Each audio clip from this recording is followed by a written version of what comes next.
Galadriel, Lady of Lothlorien, was the most powerful of the elves remaining in Middle-earth during the Third Age and the bearer of Nenya, one of the 3 elven rings. She belonged to the royal house that led the Noldor out of the Blessed Realm and was the last of their leaders to remain in Middle-earth. During the War of the Ring, Galadriel resisted the temptation of the One Ring and was ultimately granted permission to return to the west. Galadriel was born in Valinor in the year of the trees 1362 as the youngest child and only daughter of Finarfin and Irwin. Her grandfather was Finwë, king of the Noldor, and her mother Irwin was the daughter of Olwe, king of the Teleri elves. She had 3 elder brothers, Finrod, Angrod, and Aegnor. In keeping with elven tradition, Galadriel was given 2 names at birth. Her father name was Artanis, meaning noble maiden, and her mother name was Nerwin, meaning maiden of manly strength. The mother name often reflects an insight into the child's future nature, and Galadriel grew to an impressive height of 6 feet 4 inches, a remarkable stature for a female elf, and was strong and active. She was also very wise. While still in Valinor, she learned much from Yavanna and all. Galadriel had a keen insight into the hearts of others, and although she was empathetic and compassionate, she also had a touch of pride and willfulness. As a prominent leader among the Noldor, she did not get along with Fëanor and sensed a shadow hanging over him. Galadriel's beauty was unparalleled. She inherited her bright golden hair, shimmering with silver undertones, from her father Finarfin, who in turn inherited it from his Vanir mother, Indis. Galadriel's hair seemed to capture the mingled light of the 2 trees. It's said that Fëanor once asked her for a strand of her hair but was refused, and it is believed that his inspiration for creating the Silmarils, which embodied the light of the 2 trees, may have originated from the beauty of her hair.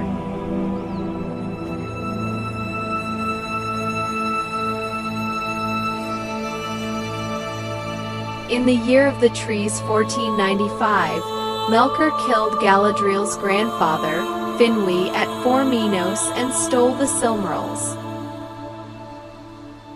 In a fury, Fëanor climbed to the summit of Tuna in Tirion and gave a passionate speech, persuading many of the Noldor to leave Valinor, pursue Morgoth to Middle-earth, and reclaim the Silmarils. He and his sons swore an oath to retrieve the Silmarils at any cost. Although Galadriel had always been at odds with Fëanor, his speech moved her. She longed to see distant lands and to rule a realm of her own. Therefore, she joined in the Noldor's departure, though she did not swear an oath. Fëanor led the Noldor to the coast of Alqualand and attempted to borrow ships from the Teleri. However, their king, Olwe, refused. Enraged, Fëanor attacked the Teleri and seized their ships, and in the conflict many Teleri were killed. Since Galadriel was at the back of the Noldor's ranks, she did not participate in the kinslaying. As the departing Noldor reached the region of Araman, a dark figure, said to be Mandos himself, appeared before them. He proclaimed the doom of the Noldor, warning that if they did not turn back, they would be exiled and suffer unending sorrow. A dark fate would follow them like a shadow. It was then that Finarfin repented. Seeking the pardon of the Vala, he returned to Valinor and became the High King of the Noldor in the Blessed Realm. However, Galadriel and her brothers chose to continue onward, thus bringing themselves under Mandos's curse as well. With too few ships to carry all the Noldor across the sea, Fëanor took only his own followers and crossed first. Upon reaching Middle-earth, he ordered all the ships to be burned. This left Fingolfin and the followers of Finarfin, including Galadriel, stranded in Aman. Unwilling to turn back and seek the pardon of the Vala, Galadriel's pride and her desire to found her own kingdom drove her onward. Fingolfin and Finrod led the remainder of the Noldor across the perilous Helcarax, the grinding ice, which lay between Aman and Middle-earth. The journey was grueling, an endless trial of endurance and sorrow. Many perished along the way, including Elenwe, the wife of Turgon. Those who survived emerged from the trial stronger and braver than before. Finally, at the dawn of the First Age, they reached the northwest shores of Beleriand in Middle-earth. Galadriel eventually settled in Doriath, the hidden kingdom where Thingol lived with his wife Melian and their daughter Luthien. Thingol was the brother of Galadriel's maternal grandfather, Olwe, sharing a close bloodline. During this time, Galadriel fell in love with Celeborn, a close kinsman of Thingol and a prince of Doriath. In the First Age, they married and spent most of their time residing in Doriath, though Galadriel occasionally visited her brother Finrod in Nargothrond. As a result, Galadriel became close friends with Melian the Maya, from whom she learned much about the history of Middle-earth. Galadriel told Melian that the Noldor had come to Middle-earth to reclaim the Silmarils, which Morgoth had stolen.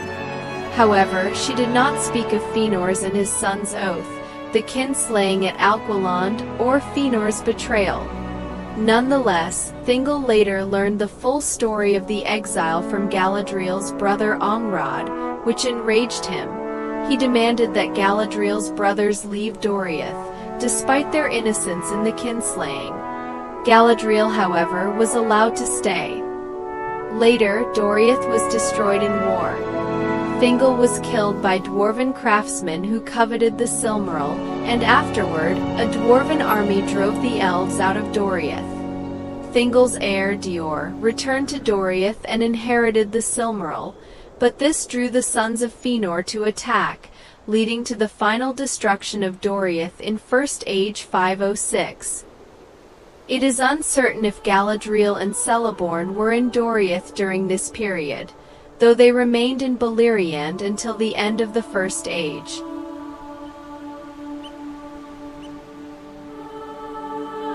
In another version of the tale, Galadriel left Beleriand before the fall of Nargothrond, crossing the Blue Mountains into Eriador. The struggle for the Silmarils continued throughout the First Age, and all three of Galadriel's brothers were eventually lost. Angrod and Aegnor fell in the Dager Bragollach, and Finrod gave his life to save Búrin from Sauron's forces.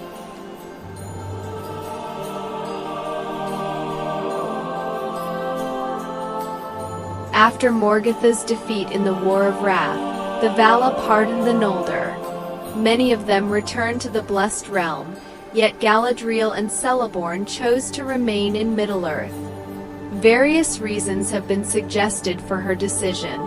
Some believe that her pride and sense of duty held her back, while others claim that she was not fully pardoned due to her role in leading the Noldor's exile. Additionally, she still wished to rule a realm of her own. Galadriel and Celeborn may have lived in Lindon for a time. In the early Second Age, they crossed the Blue Mountains into Eriador. Some elves followed them, including Noldor, Sindar, and Green Elves, with other wandering elves joining them later on. They settled for a while by Lake Nenúil, to the south of what would later become the Shire. During this time, their daughter Celebrian was born. Soon after, Galadriel sensed an evil rising in the east, though she did not yet realize it was Morgoth's lieutenant, Sauron. Feeling a responsibility to counter this threat, Galadriel and Celeborn led their followers eastward around Second Age 700, eventually establishing a settlement in a region at the foot of the Misty Mountains. Due to the memory of Thingol's murder and the destruction of Doriath, Celeborn held a deep mistrust of all dwarves. However, Galadriel understood that the growing evil in Middle-earth required unity among all races, and she knew the dwarves to be fearless warriors. Galadriel also greatly admired the craftsmanship of the dwarves. She had once studied under All, the master craftsman of the Vala, and her people, the Noldor, were renowned for their skill and ingenuity.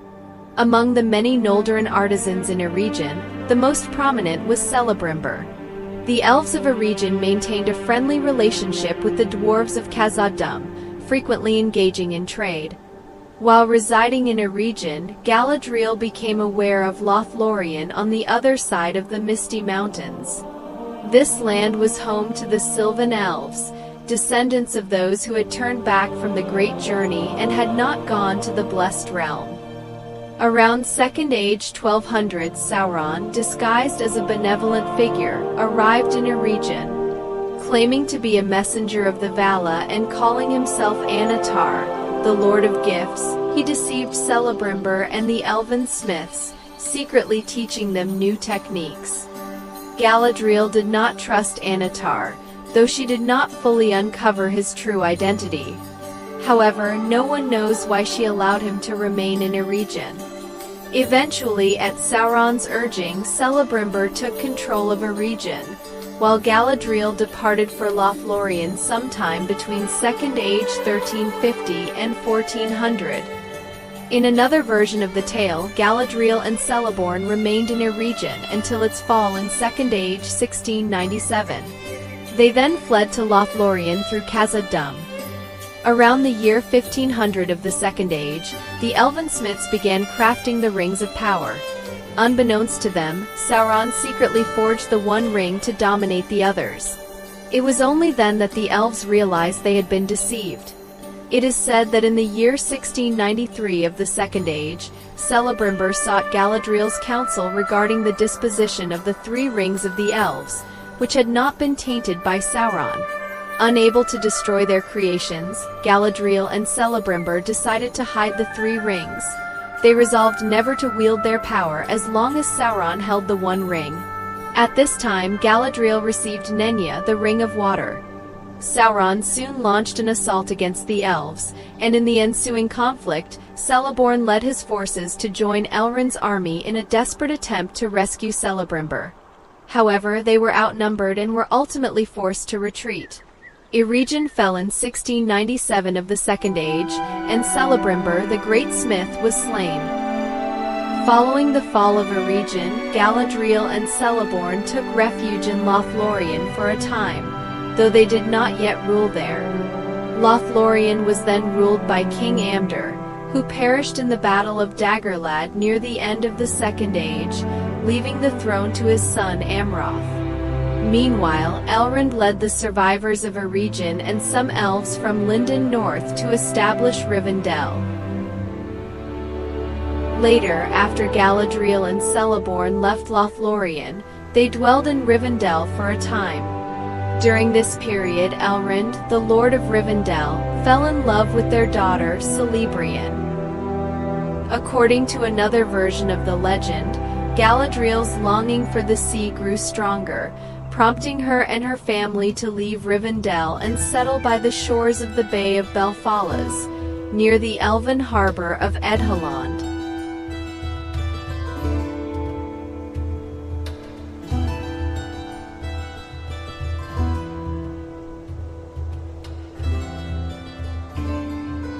Elrond and Celebrian were married in the Third Age 109 and had 3 children.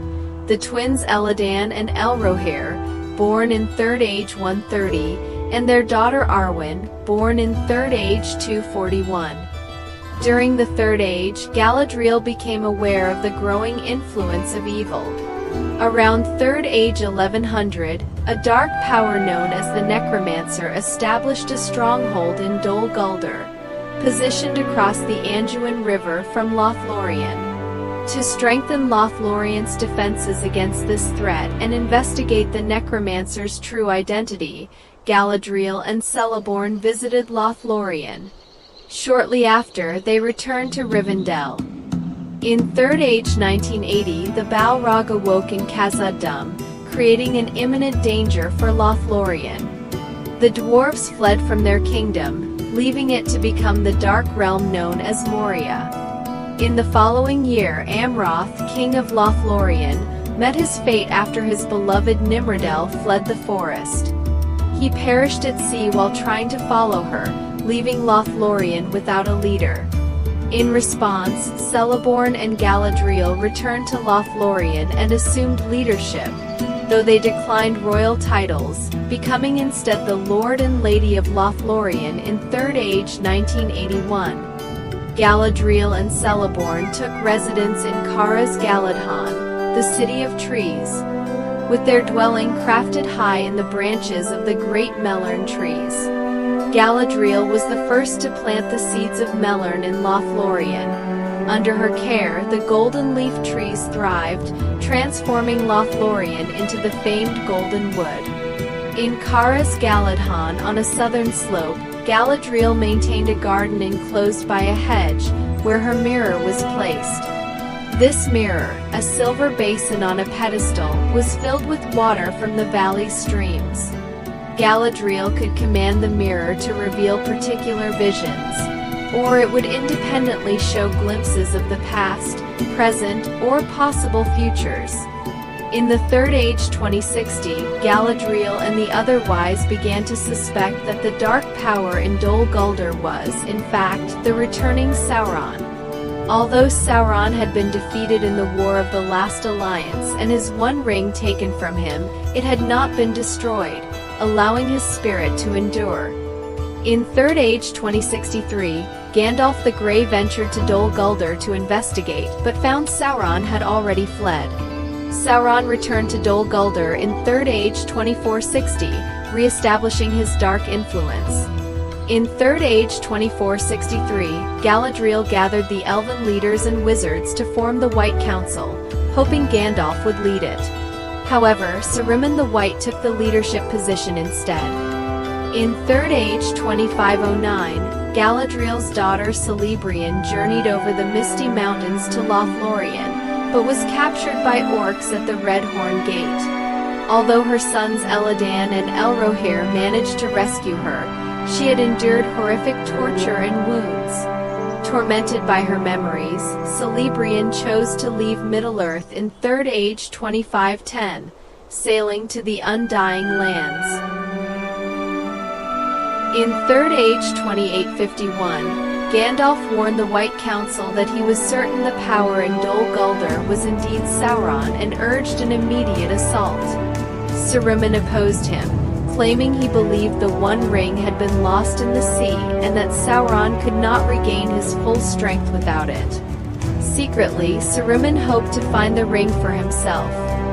The White Council eventually attacked Dol Guldur in Third Age 2941. Anticipating this, Sauron escaped and returned to Mordor, sending Camul the Nazgul to reclaim Dol Guldur.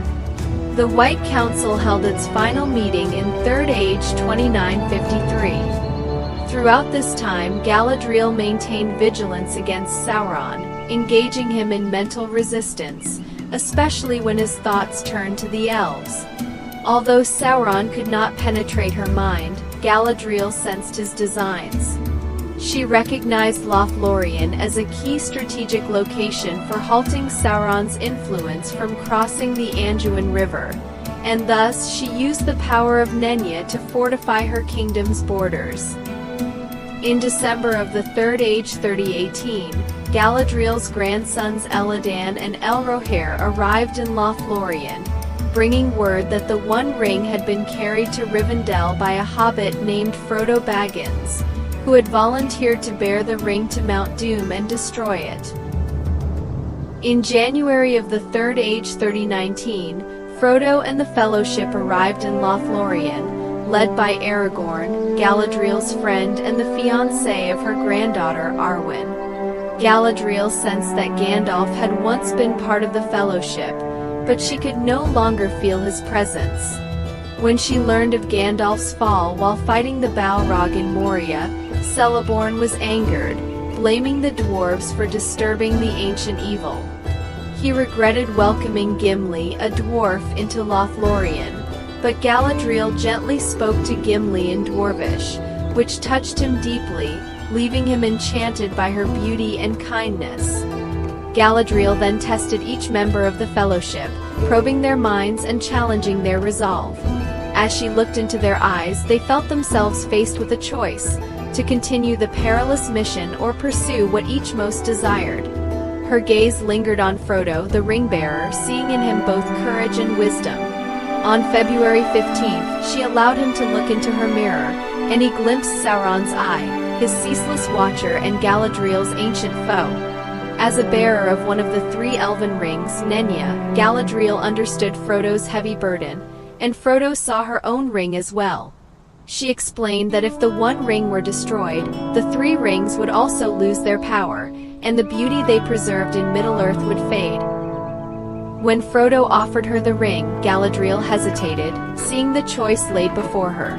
She remembered her long years of wisdom and experience, which had given her the insight to refuse the ring's allure. She knew that even with the best intentions, wielding it would corrupt her, turning her into a tyrant. Her wisdom shone as she passed the test, reaching the height of her understanding. Galadriel realized that the time of the elves in Middle-earth was drawing to a close and that the age of men had begun. Letting go of her pride and her long-held desire for power, she accepted her fate and relinquished her ambition. When the Fellowship departed from Lothlorien, Galadriel bestowed a unique gift upon each member as a blessing for their journey. She gave Aragorn a green stone named Elisar, a treasured jewel once entrusted to her by Gandalf. This gem symbolized hope and foresight, qualities Aragorn would need as he faced his destiny as the rightful king. To Samwise Gamgee, she gave a single seed of Malorn and a handful of soil from her garden. These gifts allowed Sam to heal and restore the Shire's beauty after the ravages of the War of the Ring. When she asked Gimli what he desired as a gift, the dwarf requested a single strand of her hair, a request she honored with 3 locks. This was a gesture of immense significance, as Galadriel had previously refused her uncle Fëanor the same request, emphasizing her respect for Gimli's humility and character. For Frodo, Galadriel prepared a special gift, a crystal phial filled with water from her mirror, capturing the light of the Star of Erendil.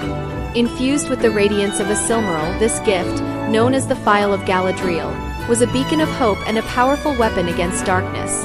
As the Fellowship prepared to leave, Galadriel sang a farewell lament, blessing Frodo with a song that conveyed her wishes for his healing and peace, hoping he might one day find rest in the Blessed Realm.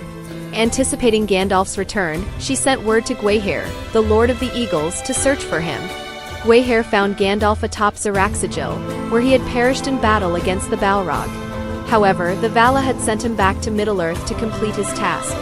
When he arrived in Lothlorien, Galadriel gave him new white robes, marking his transformation into Gandalf the White, the leader of the Istari, now replacing the corrupted Saruman. In March, the forces of Dol Guldur launched 3 successive assaults against Lothlorien. However, Galadriel and Celeborn's combined strength thwarted each attack, preventing the enemy from breaching their borders. When the One Ring was destroyed and Sauron's dominion collapsed, Celeborn led his forces across the Anduin, seizing Dol Guldur. Galadriel herself tore down its high walls, finally purging Mirkwood of its lingering shadow. On Midsummer's Day, Galadriel journeyed to Minas Tirith to attend the wedding of her granddaughter Arwen to Aragorn. Later, she also attended the funeral of Theoden, the late king of Rohan, in honor of his valor and sacrifice. During her return, she paused at Isengard, where Treebeard now guarded the ruins and kept watch over Saruman. This meeting with the Ents was particularly significant to Galadriel, as she knew it would likely be her last time seeing them in Middle-earth. Yet she offered hope, acknowledging that they might meet again should Arda's shape be renewed in the distant future. Galadriel then bid farewell to Aragorn, calling him Elisar, saying, "Elfstone, through shadow you have come. You have achieved your desire. Use well the days that are given to you." She and Celeborn continued northward with Gandalf, Elrond, and the hobbits. Along the way, they encountered Saruman. Galadriel offered him one final chance at redemption, but he rejected her offer, choosing instead to remain in his bitterness. Before parting with Elrond and Gandalf, Galadriel and Celeborn shared a silent communion, reflecting on their time in Middle-earth, which was nearing its end. Speaking mind to mind, they exchanged memories and emotions without the need for words. Afterward, Galadriel and Celeborn passed over the Red Horn Gate, returning to Lothlorien. There they stayed for only 2 more years. In the Third Age 3021, Galadriel and Celeborn chose separate paths. While Celeborn decided to remain in Middle-earth for a time, the power of the Elven Rings had faded, and Galadriel's time in Middle-earth had drawn to a close. Whether it was due to a ban imposed by the Vala or her own pride, she had once been denied the Blessed Realm. However, through her steadfast resistance against Sauron and her refusal of the One Ring's temptation, Galadriel had found redemption, and nothing now barred her from returning to Valinor. Finally, she could journey back to her homeland. Accompanied by Elrond, Galadriel met Frodo in the Shire. Just as she had hoped, Frodo was granted the chance to sail westward with them. They traveled to the Grey Havens, where Gandalf awaited them. On September 29th of 3021, the Ring-Bearers boarded a ship bound for the Undying Lands. There, Galadriel would be reunited with her parents and her daughter, and in time it was said that Celeborn would also come to join her.